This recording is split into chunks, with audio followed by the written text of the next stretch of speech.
Dear teachers, students, and scholars from various colleges and from various parts of the country, a warm welcome and a happy good morning to all of you. KMO College Koduvalli, PG Department of English, has been arranging series of invited talks, seminars, and webinars for motivating students of English language and literature. Today we have with us an eminent personality, Professor Amira Kamar CK, Assistant Professor, Shakra University, Saudi Arabia. Professor Amira Kamar was a student of Farooq College, Autonomous Calicut, and after completing her PG degree in English, now she has been working in Saudi Arabia, Shakra University, for the last 8 years. Today she is reading a paper, Love and Hatred, Relationships of the Expatriates, in Anita Desai's Cry the Peacock. I invite Professor Amira Kamar to read her paper, and I request Principal Dr. Bashir to welcome the guest, Amira Kamar. Thank you. We are glad that we have Ms. Kamar today as our chief guest, and I am happy to invite her to speak on the topic Bye Bye Blackbird by Anita Desai. Good morning all. A very warm welcome to one and all watching this session. Talking about myself, I am Amira Kamar, working as an assistant professor of English, Shakra University, Saudi Arabia. As a part of the talk series, I'd like to share some information regarding the topic Love-Hate Relationship of Expatriates in Anita Desai's Bye Bye Blackbird. First of all, I'd like to thank the organizing committee for being a part of this session. Thank you. Thank you all. So, my topic is, I repeat, Love-Hate Relationship of Expatriates in Anita Desai's Bye Bye Blackbird. Expatriation and the problems and complexities of prevalent in the life of these expatriates has emerged as a major theme in the novels of the 20th century authors, crossing the barriers of caste, creed, and nationality. Rudyard Kipling, E.M. Forster, Bharati Mukherjee, Toni Morrison, and Farhana Sheikh have been articulate enough in narrating the complexities of the life of the immigrants. Another author in this series is Anita Desai, who dives deep in the unconscious and subconscious psyche of the expatriates and reveals their nausea, nostalgia, and longingness to their native land. Her depiction of characters and situations is not one-sided, and her protagonist seems to be cherishing a strange love-hate relationship with the land of their adoption. Anita Desai's Bye Bye Blackbird depicts circular journey of a soul searching for a perfect life, as she feels that all these immigrants are prone to schizophrenia and predicament to live or not to live in England. With great precision and brilliance, Adit, means the chief protagonist, is weighing the merits and demerits of this foreign land.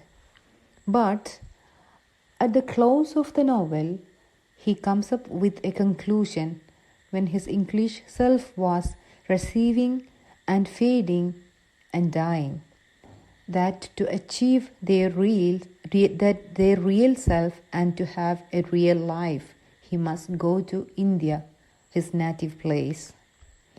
Adit, the chief protagonist in the fiction, is settled in London, which means the land of opportunities, He's all price for London, being a romantic Oriental in love with the cynical West, while Dev, his friend, who has come to England and still cherish hatred for British and the Britishers who invaded, suppressed and trampled his country, while ironically at the close of the fiction, Adit leaves England for good and Dev remains behind. The plot of the novel is tightly well knitted, and the story takes some very beautiful and unpredictable twists and turns, and at times the highly imaginative or sensitive readers find himself amidst the Londoners, facing the humiliations of their taunts while enjoying the fresh morning air of countryside as well. Adit, the hero in Bye Bye Blackbird, is born in a middle class and he had come to England to enjoy the freedom. And here he fell in love with an English girl, Sarah, and got married to her. Adit was attending a party where Sarah had also been invited, and then it was her shyness that brought out the protective in Adit, whereas all the other guests and the hostess had only made him feel uncertain and possibly even humiliated. It was love at first sight, and in the very first meeting itself, he expresses his love to her, contemplating. Adit has molded and transformed himself entirely up to the expectations of England. He has fully adapted the lifestyle of Britishers, time and again he keeps comparing England with his own native land and openly criticizes India for its traditionality and backwardness. Truly, his experiences in India were not very pleasant, and he portrays its hurt, rending gloomy picture to others as he tells them that during his visit to India, he only noticed the laziness of the clerks and the unpunctuality of the buses, trains, and the beggars, flies, and the stench and the boredom of it. Adit is proud of his blind admirations of England, love, admiration and loyalty. He has so much to offer to England, and in return he feels that he has every right to enjoy and celebrate the Covent Garden, operas and the pub down the road, picnics in the Hyde Park, etc. I have every night to enjoy them because of my education, my taste, my interest in them. No Englishman can deny that. Ironically, notwithstanding all his appraisal, his worship and trust on this land of liberty, eccentricity and individualism, he realizes that England can provide him neither of these. Wherever he goes, he becomes a victim of racial discrimination and was constantly regarded as not a second-grade citizen, but also an intruder. He knew perfectly well that, despite his best effort, he would never reach at the top post in his office because always he will be Britisher for that, and he is an Indian, an unwanted expatriate in this country, and his destiny is to listen the taunts and comments of Britishers. Even Sarah has to face and suffer discrimination for getting married to an Indian. These Britishers would not spare her and enjoy every opportunity of teasing her. Hurry, hurry, Miss Curry. The group of school children teases her. Even at school, when surrounded by her colleagues, she's always self-conscious, feeling glad if escaped having answered personal questions. They compel her to explain various recipes of cooking curry and to tell them about her future plans, or would inquire regarding the whereabouts of her parent-in-laws, and seeing her reluctance and stammering while trying to answer these questions, they would make some cruel remark. If she is ashamed of marrying an Indian husband, why did she go and marry him? When Adit asked her whether she would be able to go to India, leaving the beautiful England with its silent grey church at the hilltop, she answers promptly, "When I think of all the millers of England, I could leave at once." Despite his love and admiration for England, he feels himself as an alien and stranger, and at these moments his heart is full with nostalgic of his native land.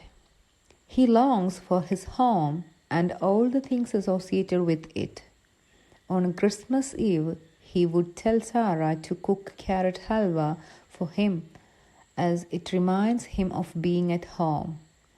The root of this nostalgia are hidden in Adit's inward hatred for England and nothing but love for his native country. Another most strong testimony of his love to his own country is his effort to raise funds during India's war with Pakistan, and it is during the war that he took the major decision that he would go to India along with Sarah. Dev, another immigrant who had come to England to pursue higher studies, is not ready to accept the indifferent, rather scornful attitude of Britishers, and all that time he is conscious of it. It was the beginning of his predicament when he finds himself getting lost in the apples in Pellicott Lane.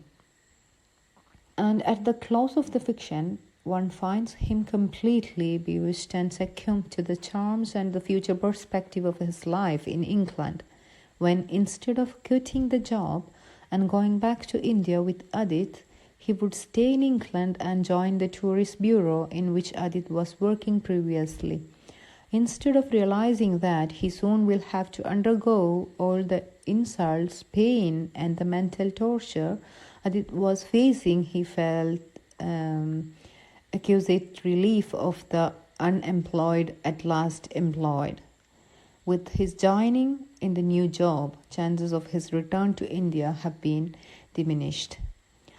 Anita Desai's Bye Bye Blackbird depicts the love-hate relationship of the expatriates with England. She presents a clear reversal of attitude of these two expatriates, Dev and Adit. Adit, the man who loves it, leaves it for good and desires to settle down in India, contrary to Dev, who had come to England with a purpose to higher education and was determined to go back, settle down there. A constant struggle of emotions, Adit's mental peace, and he finally come over his indecisiveness and decides to return to India. Thus, the symbolic title, Bye Bye Blackbird, seems to come alive.